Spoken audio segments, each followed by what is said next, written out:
Allahu Allahu Allahu Allah.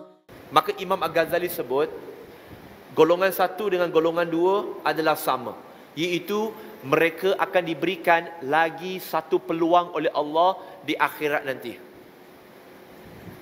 Sebab tu kadang-kadang kita marah dekat Allah, na'udzubillah, bukan kerana Allah zalim, tapi kerana kita tak faham sesetengah aspek ajaran Islam itu sendiri yang ada dalam Islam. Lalu kita buat sangkaan Islam ni tak ada jawapan. Bukan. Sebelum kita mula fikir Islam tak ada jawapan, kita kena fikir berapa yang kita tahu tentang Islam sebelum kita buat conclusion itu. Kalau kita di Permata Duyung ni, kita tak boleh kata dekat sini tak ada rumah kosong sehingga kita dah cari semua rumah di sini. Betul ke tak? Betul juga, sama juga dengan Islam. Kita tak boleh kata Islam tak ada jawapan sehingga kita dah tanya dan kita belajar sebanyak yang mungkin untuk kita tahu semuanya. Apakah ujian kepada golongan pertama dan kedua?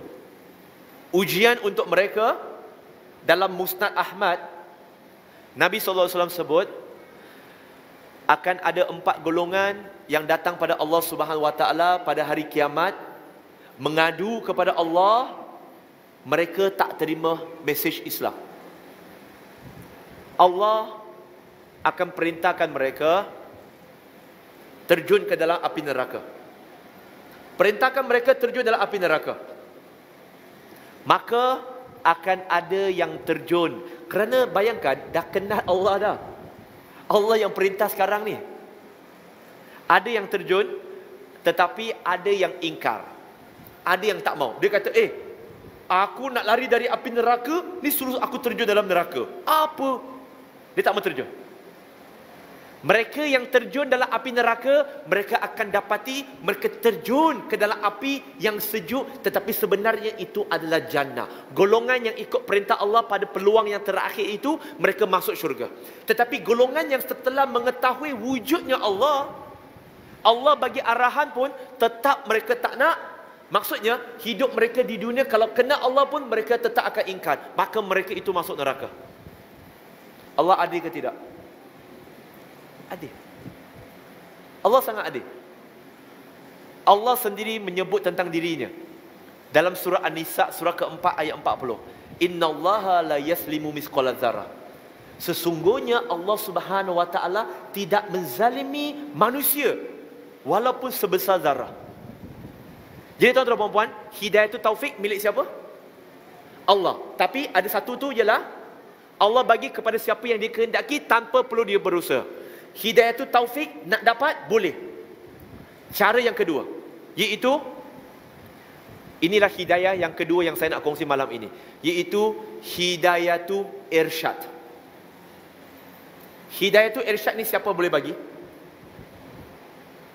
Kita semua. Hidayatul irsyad ini adalah petunjuk, bimbingan, pemberitahuan ataupun kadang-kala disebut sebagai hidayah al-bayan. Bayan, memberitahu. Jadi tuan-tuan dan puan-puan, hidayatul irsyad itu daripada manusia.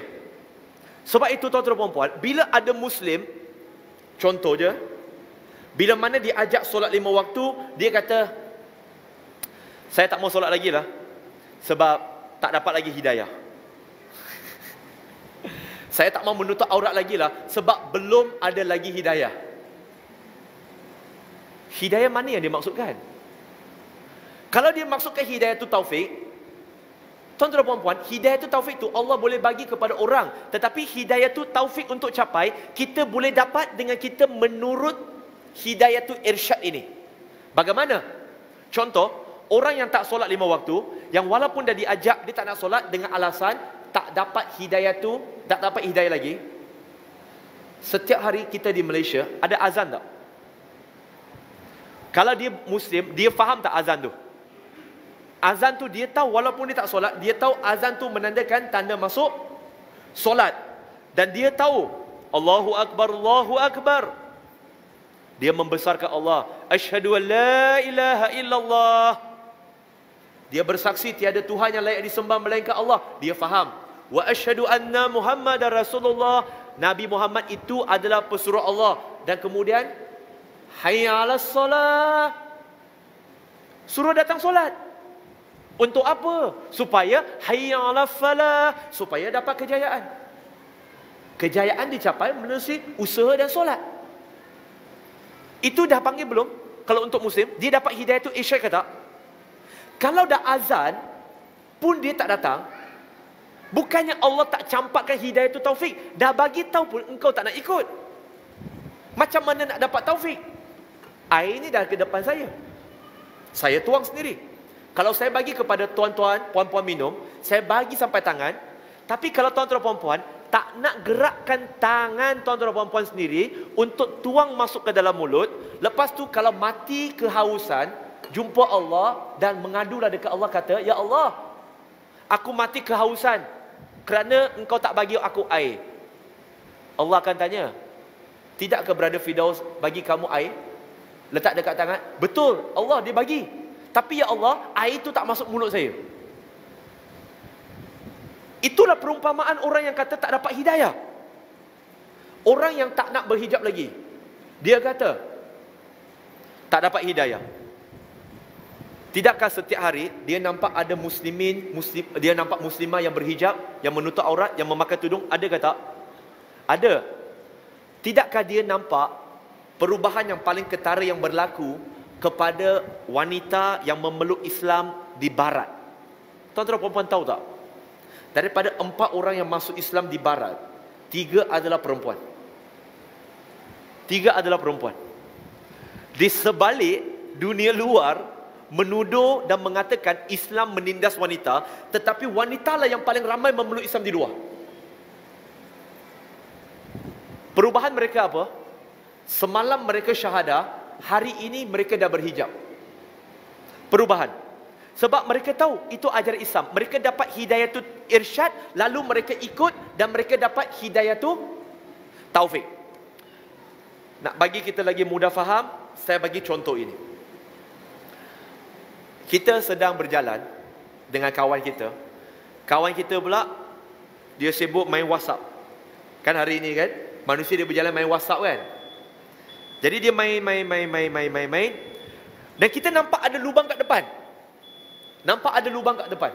Lalu kita kata baik-baik, "Bro, kat depan tu ada lubang. Hati-hati tau." Dia, tak nak dengar cakap engkau. Lalu kita pula kata, "Dah dekat dah. Bro, kat depan tu suara tinggi dah. Bro, depan tu ada lubang bro. Manhole. Jatuh. Mati nanti." Dia kata, "Engkau, aku tak percaya engkau lah. Kau cakap apa? Aku lagi kaya engkau, aku takkan nak dengar nasihat engkau." Contoh. Lalu bila dah nak sampai ke penghujung, nak sampai jatuh ke lubang, nak dengan lisan tak jalan, kita gerak tolak mereka dengan tangan kita. Lepas kita dah tolak, dia dah keluar daripada landasan nak masuk ke lubang, dia pula tolak kita balik, kata, "Engkau ni apaan? Tiba-tiba tolak aku? Apalah engkau?" Dia masih tak nampak lubang. Lalu dia masuk balik ke line dan seterusnya dia berjalan dan jatuh dalam lubang. Bila dia jatuh dalam lubang, setelah kita nasihat dan cuba alihkan dengan tangan, apa kita nak cakap dengan kawan yang dah masuk lubang tu? Apa kita nak cakap? Padan muka. Betul ke? Yes. Padan muka. Tahu kenapa? Sebab tuan-tuan perempuan, ini akan bawa kepada maksud dakwah tadi. Iaitu tuan-tuan perempuan, hari ini bila kita nak cakap dengan orang tentang Islam, tentang dakwah, tentang agama Islam dan sebagainya, Muslim dan bukan Muslim, mereka akan kata, engkau nak cakap dengan aku Islam buat apa? Engkau tu ahli syurga ke? Engkau dah confirm syurga ke? Dah hafal Quran ke? Sesama Muslim pun kata macam tu. Bila kita nak ajak, nak bagi tazkirah, peringatan sikit, "Brother, jangan buat macam ni." Dia kata, "Engkau siapa? Engkau nak ceramah, jangan ceramah kat sini, pergi ceramah kat masjid dan surau." Ada ke tak? Dia tak mau dengar. Sedangkan apa yang kita sampaikan itu adalah betul. Dia tak mau dengar.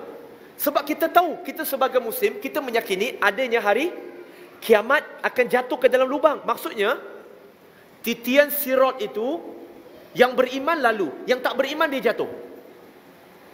Dan kita tak nak, kita nak bagi warning kepada mereka. Kita nak bagi peringatan kepada mereka.